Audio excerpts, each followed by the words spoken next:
El síndrome de alienación parental, conocido por sus siglas SAP, no tiene aval científico y la Ley de Infancia y Adolescencia lo prohibió en nuestro país el año pasado. ¿Qué tal? ¿Cómo están? Con el SAP se acusa a uno de los progenitores de manipular a los hijos en contra del otro en casos de divorcio. El Consejo General del Poder Judicial recomienda no usarlo desde hace una década, pero hay mujeres que tienen sentencias en donde se incluyó hace años y continúan arrastrándolo en procesos judiciales larguísimos en los que los hijos se llevan la peor parte. Hemos hablado con 3 de ellas.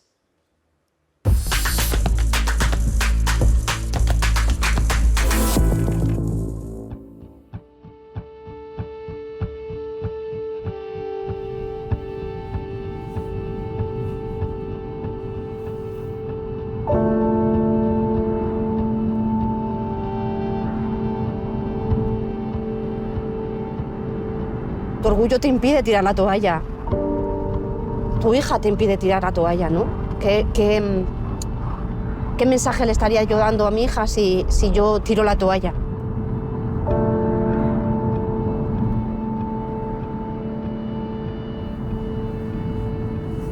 Que no la quiero, que no la he protegido, que no la he sabido cuidar. Jamás haría eso. Y ella lo sabe. Lo bueno que tiene mi hija es que ella sabe que yo estoy haciendo todo lo posible y más. Y que jamás pararé hasta traerla a casa. Ella sabe que se lo prometí. Y yo siempre cumplo mis promesas. Esto es tiempo. Por desgracia es tiempo. Y la desgracia es que va a ser mi propia hija, no la judicatura, quien se salve de todo este maltrato.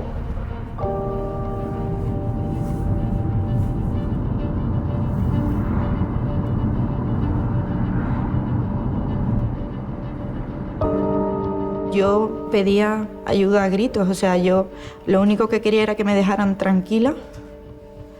Llevaba una vida normal, yo no entendía por qué me tenía que ir con este hombre cuando este hombre no era mi padre, porque, o sea, no me daba ni un abrazo, ni me decía te quiero, ni nada, porque obviamente no me quiere, entonces yo no entendía por qué me obligaban.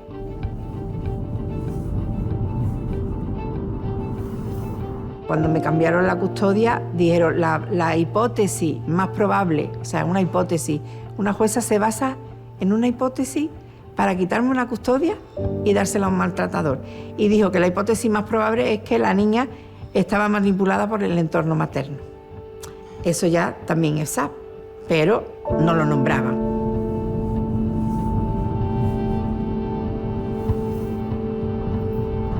Porque hay que ponerle nombres a las cosas y el SAP es una tortura.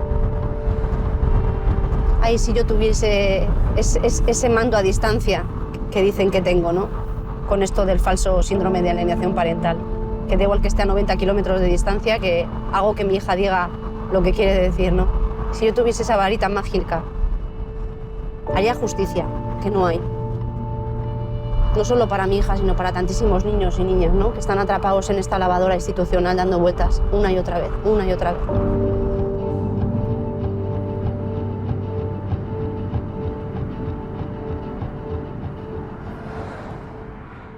El falso síndrome de alienación parental es un invento de un médico psicoanalista americano que se llamaba Richard Gardner, que este hombre tenía muchos pacientes que eran acusados de pedofilia o de abusos sexuales, ¿no?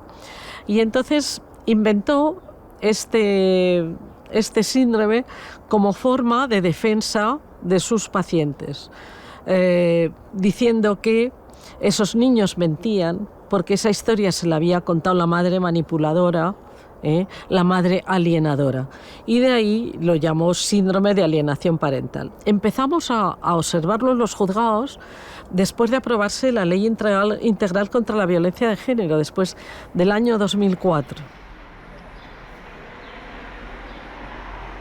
Soy Irune Costumero, soy filóloga vasca, técnico superior de normalización lingüística, pero si más he sido conocida es por ser víctima institucional y del inexistente síndrome de alienación parental. Me divorcié en el 2013, pero ya en el 2013 fue cuando el primer episodio de violencia física hacia mí del padre de mi hija. Hubo una denuncia de malos tratos en el que quedó absuelto.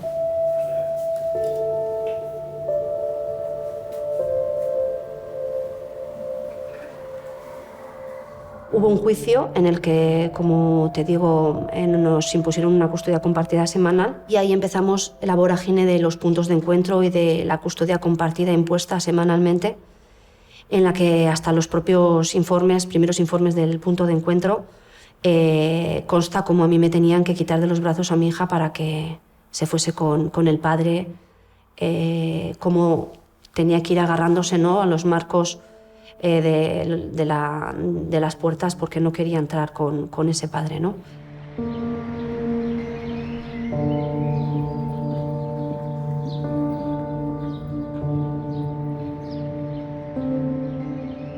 Un día, mientras yo la estaba esperando dentro del punto de encuentro, pues ella llega, mi hija llega, con un semblante muy triste y yo la pregunto delante de una de las profesionales que qué la pasa y me dijo que su padre la había pegado. Entonces tenía moratones en la cara interna de la pierna producidos por los pellizcos que le había hecho su padre porque se había salido de la hoja que estaba pintando y había pintado la mesa. Mi hija habló con la pediatra determinó abrir un protocolo de malos tratos. Esto se repite en 3 ocasiones, la apertura de protocolo de malos tratos, pero en 3 ocasiones chocamos contra el muro del patriarcado, ¿no?, en sede judicial.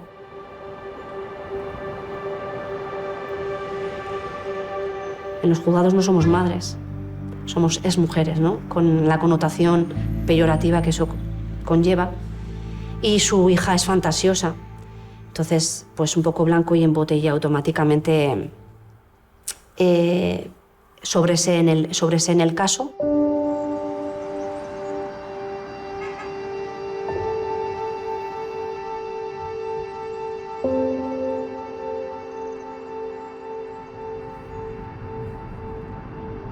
Mi hija llevaba desde los 3 años en el juzgado, diciendo que su padre le pegaba, ¿no?, con pruebas preconstituidas, entre psicosociales, entre psicólogos, que lo único que dicen es: si no quieres estar con Aita, pues no verás más a tu madre.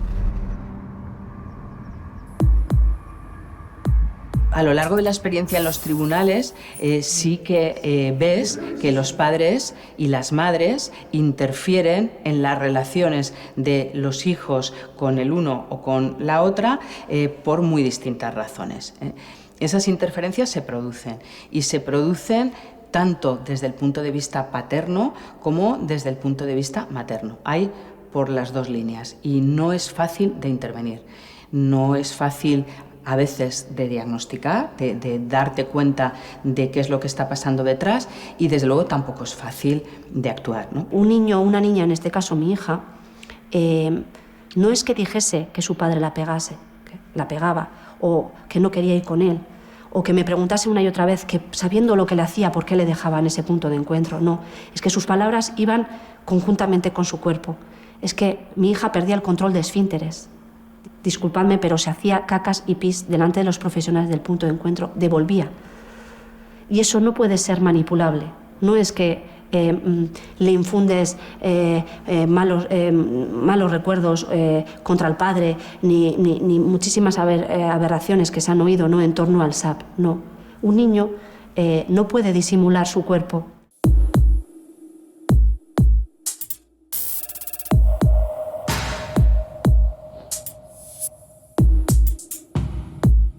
Ese síndrome no debe ser excusa para continuar permitiendo un régimen de visitas, una patria potestad a un padre maltratador. Ahora bien, eso tampoco es garantía de que con otros nombres se vayan utilizando este tipo de, presuntas manipulaciones de la mujer, de la madre con respecto a los hijos para ponerlos en contra del padre.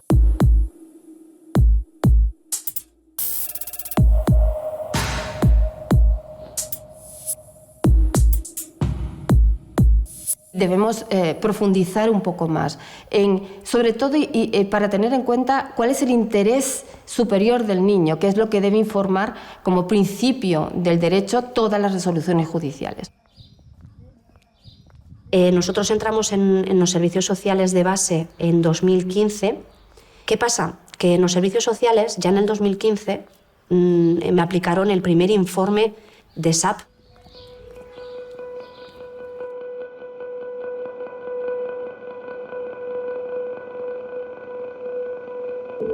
El punto de inflexión fue el 4 de agosto del 2017, cuando me arrancaron a mi hija de 5 añitos en las dependencias del Servicio de Infancia de la Diputación Foral de Vizcaya. Ese momento fue devastador.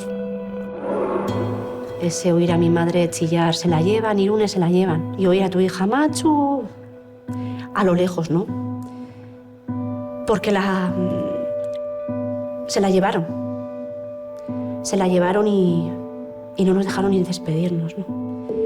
Ese momento duele. Ese momento duele y mucho. He dicho antes que estaba muerta en vida, ¿no? Salí muerta de ahí, mi madre salió muerta de ahí y mi hija se fue muerta de ahí. Y aunque pasen años, no habrá reparación posible para ese daño, ¿no?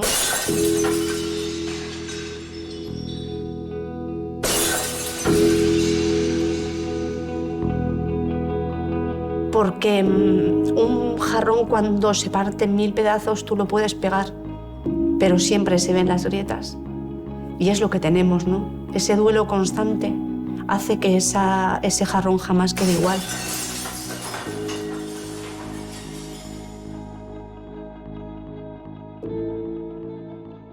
Un arrancamiento es la manera más extrema de aplicar la terapia de la amenaza y de miedo, de aplicar el SAP. Es coger al niño o a la niña del progenitor con el que está, de apego, con el que quiere vivir, y entregárselo al progenitor con el que no quiere vivir. Y en el caso de que éste pues, no reúna condiciones, entregarlo a entregar la tutela a servicios sociales, a otras personas. Es cruel. O sea, es un comportamiento cruel con los menores. Necesitamos equipos psicosociales, unidades de valoración integral forense. Primero, suficientes, que nos auxilien durante todo el procedimiento, que estén dotadas de personal suficiente, pero además cualificado, que tenga una formación específica en violencia de género y en maltrato infantil, para evitar que se puedan sostener ese tipo de propuestas, arrancamientos de los niños.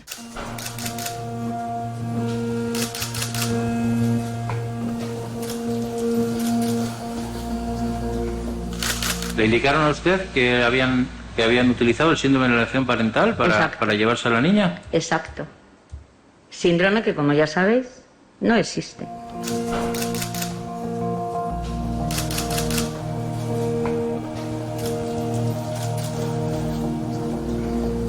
La alienación parental, que el Tribunal Europeo de Derechos Humanos define como un desorden que surge principalmente en el contexto de las disputas por la guardia y custodia tal. Que William Bernet, psiquiatra infantil y juvenil, define el trastorno de alienación parental en el American Journal of Family Therapy de 2010. Ese juicio fue muy simbólico, aunque les absolvieron. Bueno, les absolvieron de momento, porque está en el Supremo. Y no pararé. De aquí lo aviso por la gente que piense que tiraré la toalla. No tiraré la toalla, iré a donde tenga que ir y donde haga falta para poder demostrar la verdad, porque la verdad solo tiene un camino y es el que vivió terriblemente mi hija y el que viven tantísimos niños y niñas, no solo en el País Vasco, sino a nivel estatal y mundial, porque esto no es una cosa, ni somos casos aislados, ni muchísimo menos.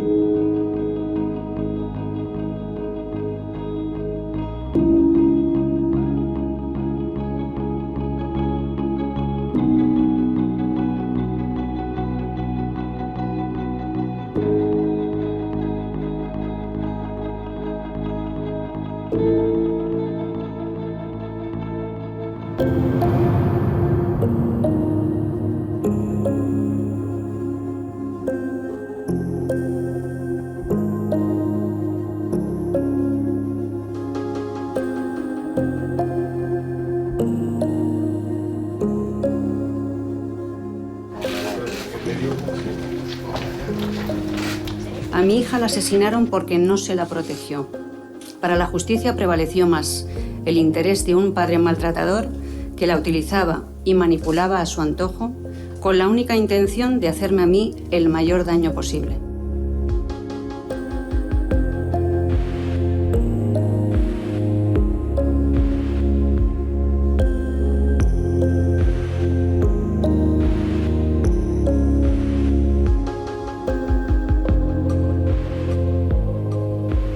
Hace 4 años el Comité de la CEDAW condena a España porque sí hubo responsabilidad del Estado, sí se cometieron negligencias y sí fueron responsables estas negligencias del asesinato de mi hija. Por fin alguien me ha leído, alguien me ha escuchado, alguien me ha creído.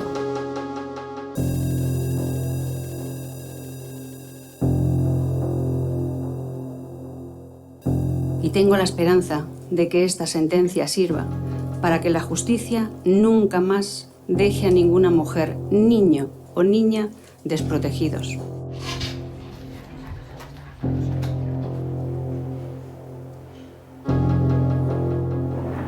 Fue uno de los primeros casos en los que se empezó a hablar de violencia de género como una cuestión de derechos humanos, ¿no? Una cuestión que más allá de ser algo privado entre dos personas, es algo que atañe al Estado. Entonces nadie pensaba en eso como un tema de violencia vicaria, nadie pensaba que había una responsabilidad pública ahí, ¿no? Esto era una familia y las relaciones familiares tenían que seguir su curso.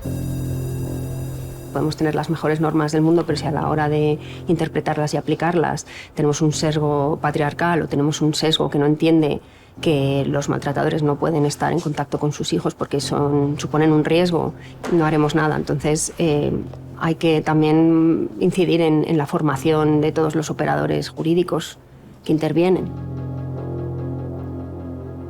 Toda la carrera judicial tiene que estar formada en perspectiva de género. No solamente en violencia de género, sino en perspectiva de género. Para dictar una resolución justa es necesario tener esa perspectiva de género. En ese sentido estamos haciendo un gran esfuerzo y está teniendo un gran éxito en la carrera judicial, estos cursos de formación. De hecho, en la primera edición hubo más de 1.500 solicitudes. Hay que tener en cuenta que hay un poco más de 5.000 jueces en la carrera judicial. Prácticamente ya casi la totalidad de la carrera judicial está ya formada en perspectiva de género. El estereotipo es un poco la idea de que las mujeres son manipuladoras, la idea de que las mujeres son mentirosas por naturaleza, que son sibilinas, ¿no? Que, bueno, es que hay que cuestionar un poco lo que dicen, ¿no? Porque eso es lo que dice ella, pero bueno, es que este pobre hombre también, el estereotipo de que la familia unida es mejor, ¿no? Que es mejor que haya relaciones entre el padre y la hija, aunque el padre sea un maltratador, pues eso es otro estereotipo, ¿no? La idea de los maltratadores buenos padres.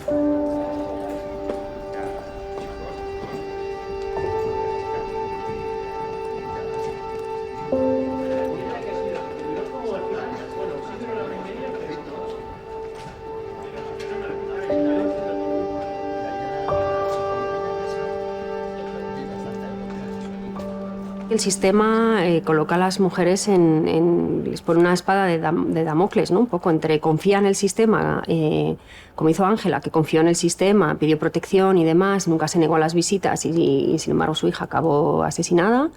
Y si no, la otra opción que le dan a las mujeres es desobedece a la justicia, no entregues a tus hijos porque no confías en el sistema, porque has visto otros casos de otras mujeres que han confiado y les han matado a sus hijos, y luego pues sí, sufren la persecución judicial también, porque obviamente pues incurren en delitos al incumplir, ¿no? con los órdenes judiciales. Entonces el sistema está fallando estrepitosamente.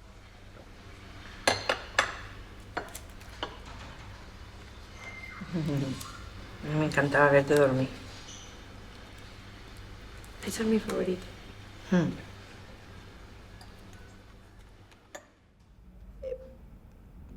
Aunque ella me haya salvado a mí, no se puede salvar a ella misma. Porque ella es la que da la cara por mí y ella es la que es juzgada y condenada.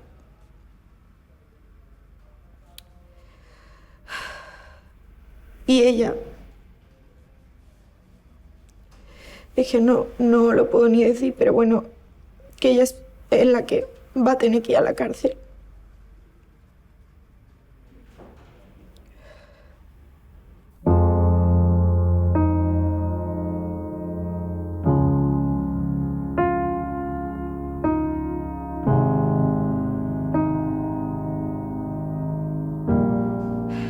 Yo opino que debería ser yo la que entrase, porque yo era la que incumplía el régimen de visita. Técnicamente yo era la que le decía a mi madre que yo no quería ir.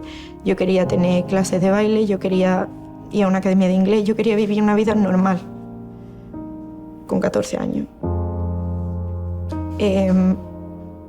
Y no se me permitía. Mi exmarido me maltrataba incluso estando embarazada, psicológicamente.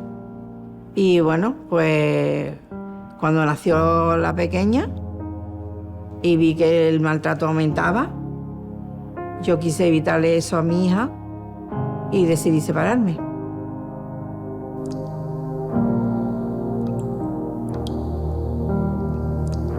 El moratón es lo de menos, porque los moratones no duelen. Los moratones al día siguiente ya no te duelen, pero lo psicológico se te queda para toda la vida. Y entonces, en el momento que él daba golpe o gritaba y la niña se despertaba en la cuna asustada, eso yo para mí, aquello fue el detonante para yo decir, esto ya aquí se acabó.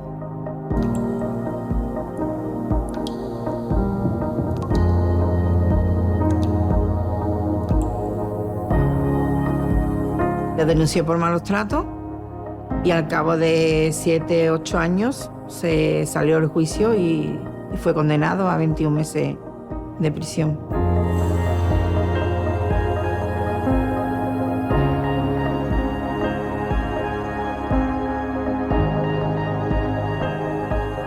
No me arrepiento, pero nos están haciendo muchísimo daño. Esto ya ha pasado a ser una tortura institucional. Ya no es un maltrato institucional, ya es tortura, porque son muchos años viendo muchos jueces, muchas salas de vista, en el cual me sentía mirada de mala manera por los jueces. Siempre las mujeres tenemos ese hándicap, ¿no? Que la presunción de culpabilidad. En el momento que entras en una sala, ya eres culpable de entrada. Es muy difícil darle la vuelta luego. Un maltratador no es un buen padre. Un maltratador no es un buen padre. Un maltratador no es un buen padre. Un maltratador. Había gente diciendo que a mí mi madre me manipulaba. Tengo cartas desde los 15 años llenas de rabia en la que digo... el síndrome de alienación parental no es cuando vengo de casa de mi padre llorando porque le han dicho a mi madre puta y gorda y de todo, y a mi familia y a mi abuela. Y eso no es manipulación por su parte.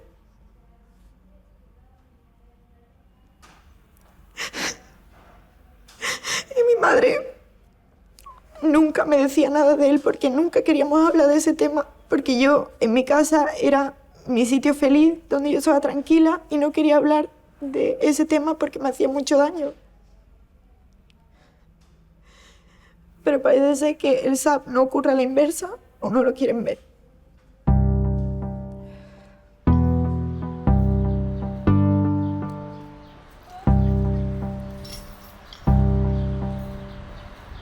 Hacen la de que te escuchan, pero realmente no. Es que a nosotros no se nos pregunta. A mí de una noche a la mañana me dijeron que yo tenía que irme a vivir con él, cambiar mi vida de repente, entera, de arriba abajo. Y nadie me preguntó, ¿quieres vivir con tu madre o con tu padre? Cuando yo tenía 9 años ya. No era una niña. Para nosotros, un maltratador no es un buen padre por dos motivos. Primero, porque maltratar a la madre de un niño supone que ese niño también es maltratado. Solo de ver cómo maltratan a su madre ya tiene secuelas psicológicas tremendas. Y en segundo lugar, ¿qué ejemplo está dando ese padre a su hijo? ¿Qué ejemplo para que luego él en sus relaciones utilice la violencia como modo de solución de conflictos, ¿no? Todos estos años que tuve que acudir al punto de encuentro fueron... Mi experiencia en ello fue la peor que te puedo decir. O sea, me mentían, me prometían cosas que después no pasaban. Ellos me dijeron que mi padre era como un coche roto y que yo tenía que irme con él para irlo probando porque ellos estaban intentando arreglarlo. Ellos eran el taller. Entonces yo por eso tenía que irme. Ellos me decían, no, es que lo que nos cuentas no nos suena porque tu padre tiene pinta de ser súper risueño, aquí siempre te da un beso cuando te ve, pero claro, después afuera, es que yo hasta andaba metros separada de él. O sea, yo no tenía relación con él. Para mí era un desconocido.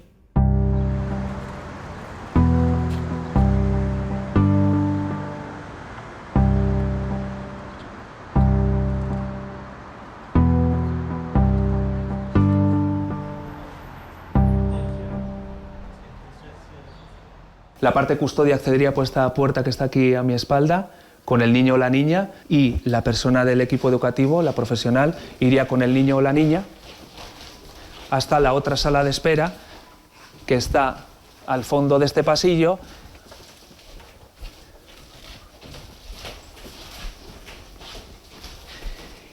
Y esta sería la puerta por donde accedería la parte no custodia, que suele llegar 5 minutos antes, en el caso de que no exista un orden de alejamiento, o media hora antes, en el caso de que provengan de un juzgado de violencia sobre la mujer.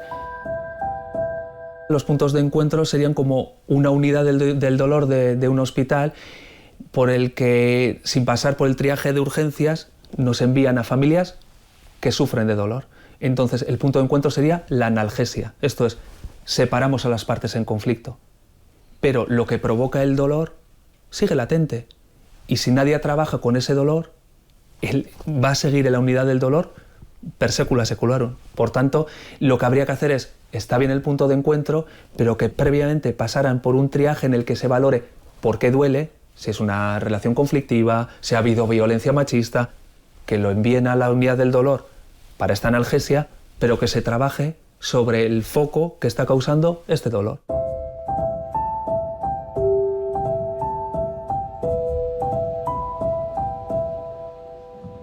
Nosotros lo que tratamos es de ayudar al juez a la jueza que de una pregunta de ¿quieres entrar a ver a tu padre? Y el menor responde no, el dotar de argumentos al juez para que vea que esta negativa está fundada en un discurso haciendo relación a unos hechos del pasado o a los sentimientos, sensaciones que tiene ese menor en ese momento.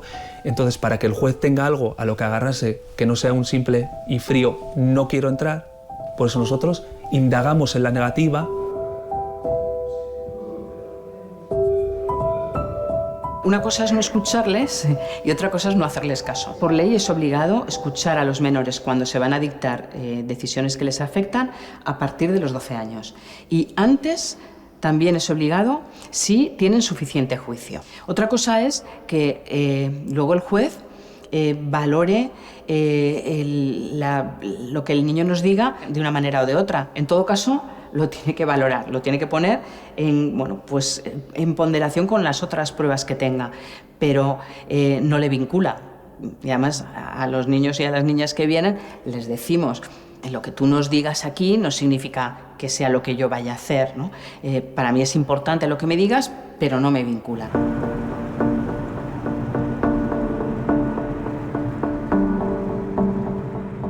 Se nos impuso punto de encuentro.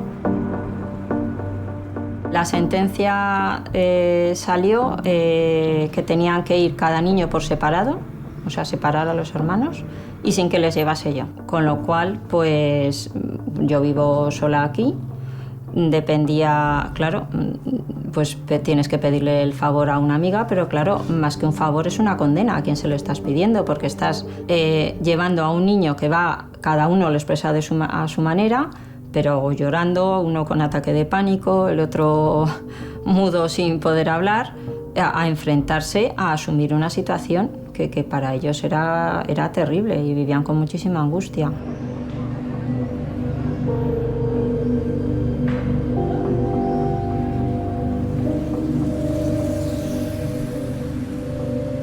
Yo quedé con ella, me acercó a la niña y fuimos andando pues tranquila, riéndonos, hasta llegar a la puerta, la niña estupenda. Yo creo que, digo, bueno, va a ser esto fácil, no va a haber ningún problema. ¿Este es el punto de encuentro? Sí, este es, sí. Llegamos hasta aquí, en cuanto llamé al timbre y me abrieron, se agarró la puerta. Entonces ya entró el rato de, venga, corazón, vamos a subir arriba, que ya sabes que hay que hacerlo por mí, por mamá, porque la niña no había manera, se puso a llorar. Conseguí que entrara en el portal, pero entonces se agarraba por dentro de la... se me tiró al suelo y empecé a ponerme nerviosa porque sabía que si la niña no llegaba a la hora en punto, a la madre la podían penalizar y eso, pues a nivel del juez, era malo para ella. Así que se me ocurrió llamar a la policía simplemente para testimoniar que yo estaba con la niña en la puerta del punto de encuentro haciendo todo lo posible para que la niña subiera a donde estaba su padre.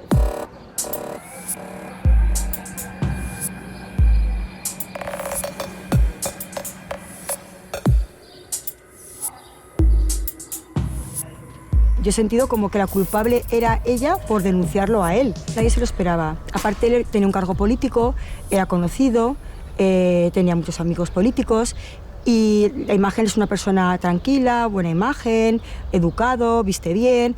Entonces, no es el perfil de persona maltratadora, ni mucho menos. Siendo que había una condena de que lo que denunciaba era cierto, la gente la ha juzgado como que ella era la culpable de arruinarle la vida a él. O sea, es increíble que se le haya acusado de eso, ¿no?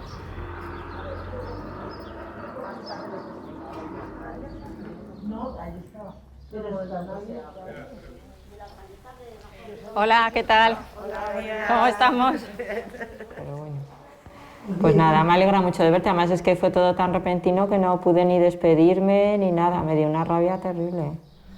Pues es que ahora, como si tienes que llamar a la enfermera para que te traiga los medicamentos, sí, que antes lo recogía el farmacéutico donde estás en la consulta.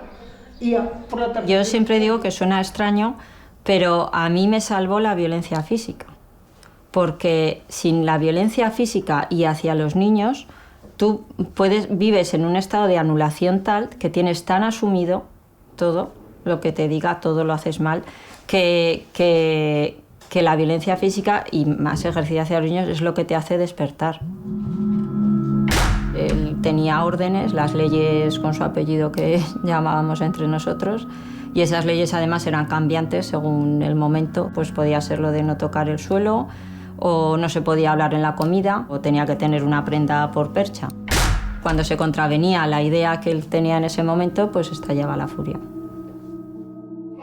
La que tengo yo, ¿entiendes? La que tengo yo. Coge ese maldito lápiz. Bueno, él sabía que me tenía atrapada por ellos, claro. O sea, y uno de los episodios que más tengo grabados es que a mí me gustaba bailar sevillanas y entonces encontré aquí un curso que era un día a la semana, los lunes a última hora. Y lo cogía a esa hora última porque así lo podía dejar todo hecho y cenados y todo para que no hubiese ningún problema. Y con todo, pues un día que volví, pues cuando entré por la puerta estaba aquí sentado y entonces me dijo, pues me he pasado, esta vez me he pasado.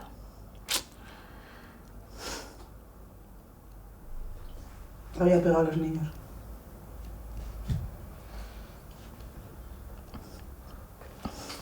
Pues claro, ya no volví a sevillanas. O sea. 4 veces. 4. Vete ahí. A ver, no contestes. No contestes, por favor.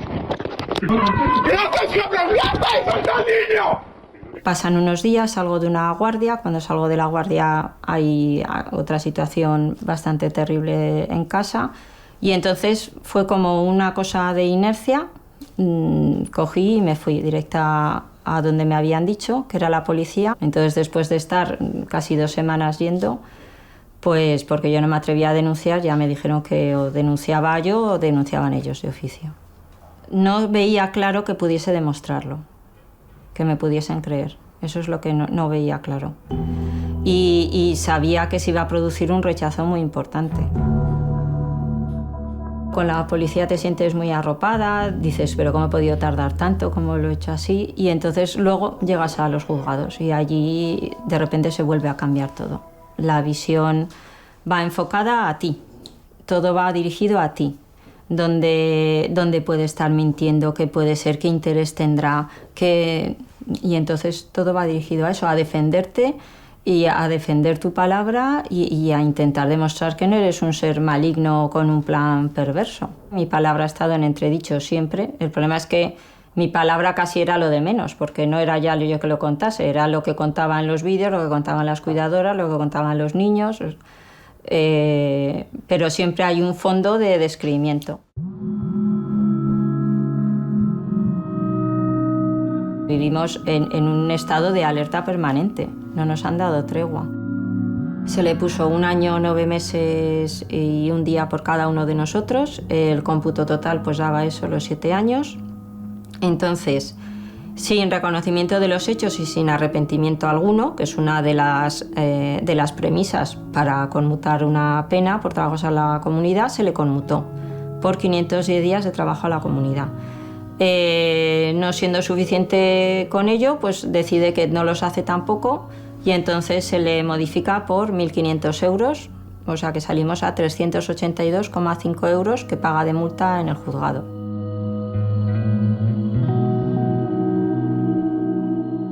A través de la propia Fiscalía se pidió que las penas fuesen acumuladas, de modo que la orden de alejamiento y suspensión de patria potestad se computase acumulado al ser todos miembros de la misma unidad familiar.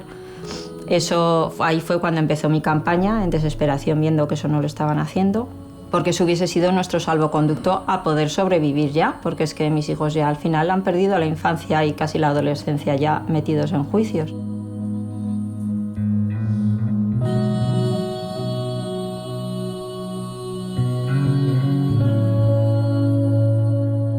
Además de ser maltratados, ven como su madre también es maltratada. El daño es tremendo, es lo que se llama doble golpe. ¿Ustedes imaginan a los niños y a las niñas que ven continuamente cómo un individuo, que es su padre o la pareja de su madre, llama a su madre continuamente cosas horribles, foca, fea, puta, etc., o que además está creando continuamente vivir en una situación de miedo?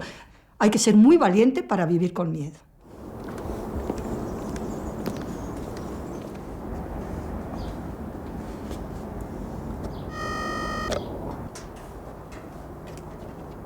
Hola, ¿qué tal?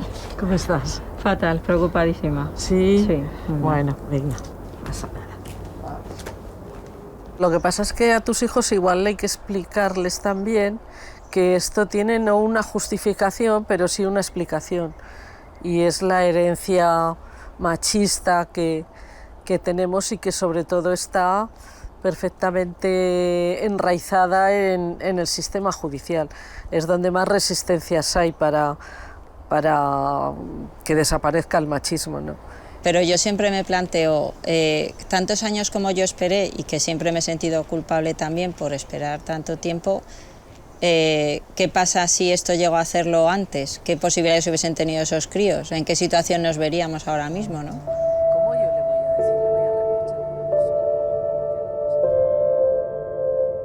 Lo que dice la ley ahora, si el niño sufrió, convivió o presenció la violencia de género, se tiene que suspender el régimen de visitas. Regla general. Pero prevé una excepción.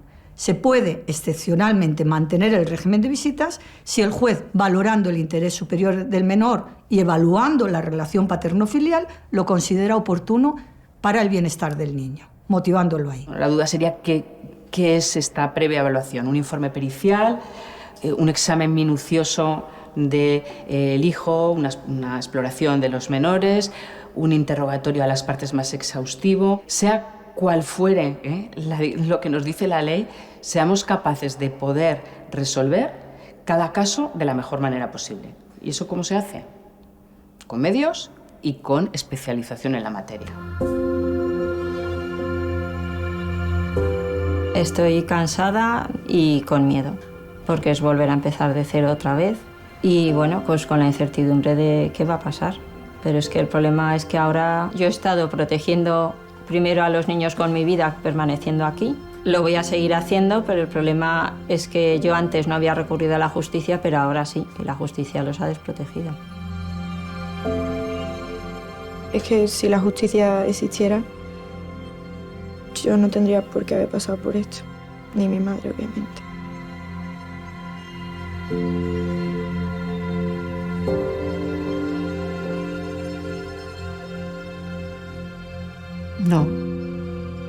No soy valiente.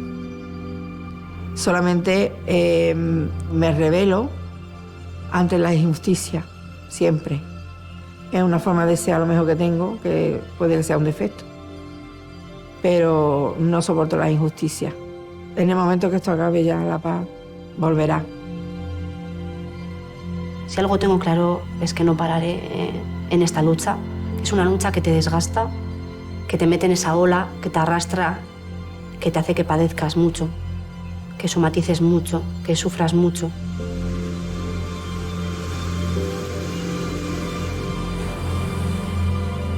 Pero a la vez su sonrisa, su ama, quiero estar contigo, quiero vivir contigo, quiero que esto pare. Es lo que me impulsa día a día por seguir luchando